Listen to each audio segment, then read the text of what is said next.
The Houthis had aimed missiles at Israel since October the 7th. Now, using an array of weapons, including missiles and drones, they were taking aim at the Red Sea.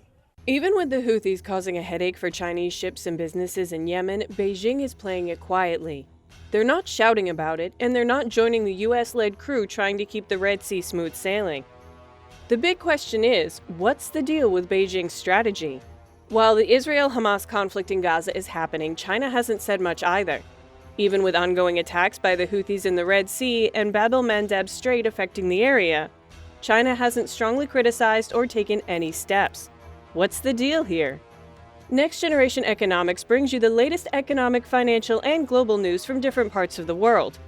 If you are new here on our channel and you enjoy learning about different topics on a global level, you will find our videos intriguing.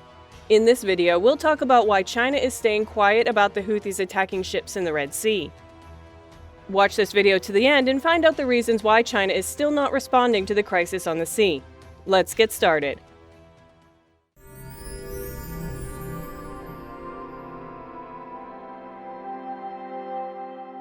China is not part of the group led by the US trying to protect navigation in that region. Chinese warships didn't help when other ships were in trouble, even after they asked for it. China's big plans run into problems when they have to go against what the US wants in the Middle East. Despite threats affecting China's interests, their diplomatic and military influence doesn't match their words. Limits in China-Israel relations show that China's friendship with Israel has its boundaries. On December 21, 2023, after a good 2 months of ships getting into the Gulf of Aden and the Bab-el-Mandeb Strait, China finally spoke up about maybe taking a more active role in securing the Red Sea area. A spokesperson from the Chinese Foreign Ministry said, "The Red Sea is a big deal for international trade, moving goods and energy. Making sure things are safe and sound that benefits everyone. China is all about keeping those sea lanes safe and not giving a hard time to civilian ships. The way we see it, big players should step up and do the responsible thing in keeping the Red Sea smooth." But he didn't say which big players he was pointing fingers at.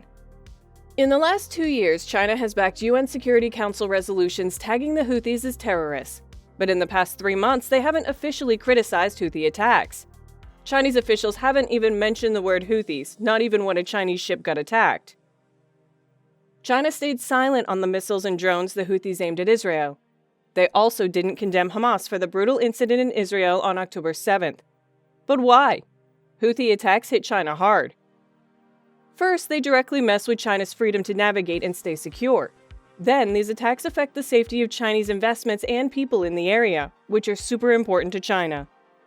Let's take an example. On December 14th, the Houthis shot a missile at the Maersk Gibraltar cargo ship, even though it had nothing to do with Israel. The ship is operated by a Danish group, but owned mostly by the Chinese company Greater Chinese Intermodal, and sails under Hong Kong's flag. Now, why does this matter to China?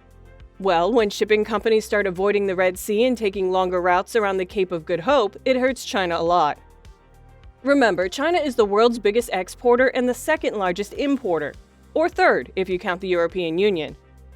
This affects China's trade with Africa, the Middle East, the Mediterranean basin, and even the east coast of the United States.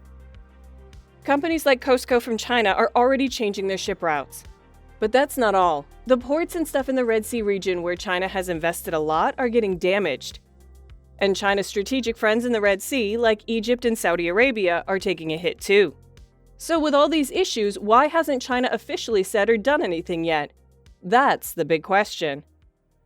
China and Yemen have had ties since the 1950s, but things got more serious in the late 20th century when China invested in Yemen's oil, energy, and electrical grid. However, when war broke out between the Yemeni government and the Houthis, China had to cut ties, even using warships to evacuate its citizens. Interestingly, China maintained relations with both the official government and the Houthi rebels.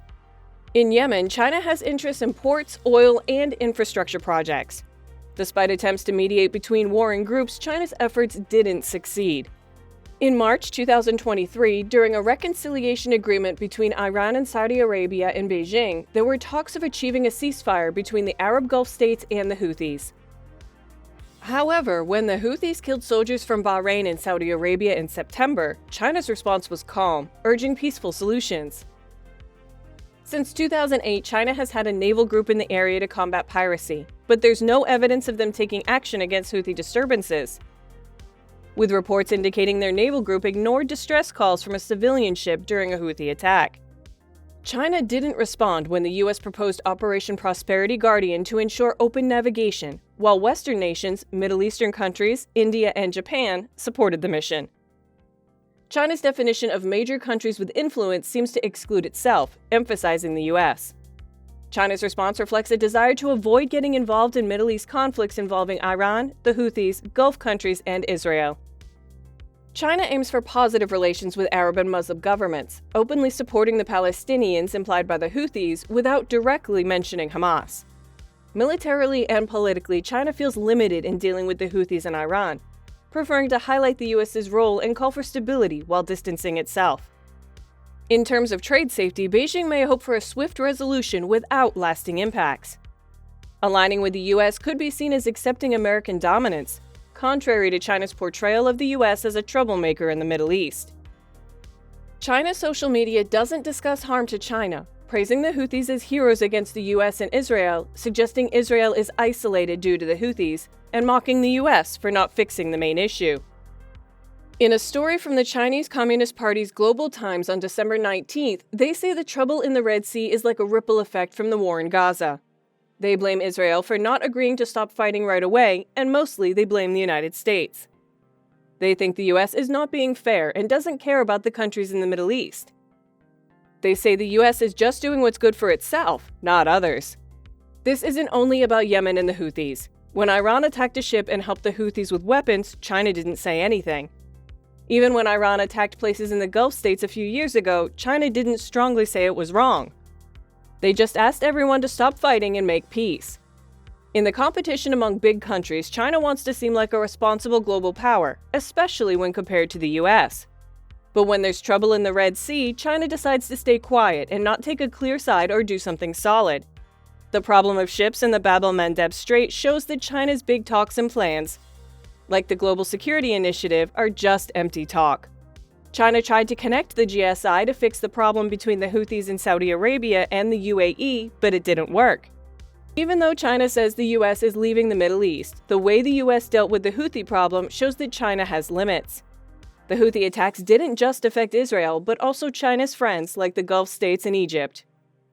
It looks like China can't do much to change things, and they don't seem too interested in trying. In the current war, there's no sign that China is trying to calm down Iran, or even trying to do that. China's claims don't hold up. They don't provide security to anyone, and their forces in the region don't prove useful when things get tough. Even when important things for China, like safe navigation and shipping, are at risk, they prefer relying on other countries. Especially the US, which they don't mind bothering from time to time, sometimes even using Israel for that purpose. While some propose China as an alternative to US support in Israel, the response to the Houthi challenge and the broader Gaza war emphasizes that the US remains Israel's crucial and irreplaceable strategic ally. China falls short in comparison. Join the conversation and share your insights. We want to hear your perspective on today's episode. Your thoughts matter, so please drop them in the comments below.